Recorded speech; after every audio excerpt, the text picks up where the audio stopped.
നമ്മളെ പ്രിയ സത്തുകൾ നമ്മളെ ഇതിനാണ് ഇവിടെ ഉണ്ട്. അവിടെ ഹണി പിടിച്ചിട്ടുണ്ട്. ഇപ്പോൾ നമ്മളെ ഇത് ഒറിജിനൽ ഹണിയാണ്. പ്രിയ സത്തുകൾ നമ്മളെ Nitin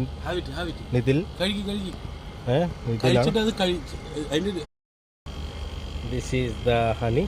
let's have a bite of this honey. ഇപ്പം അങ്ങോട്ട് പോയുള്ളൂ. മൊത്തത്തിൽ വായിലിട്ടോ, ഫുൾ വായിലിട്ടോ. അടി ജ്യൂസ് കുടിച്ചിട്ട് കടിച്ചു കളഞ്ഞാൽ മതി. Like this.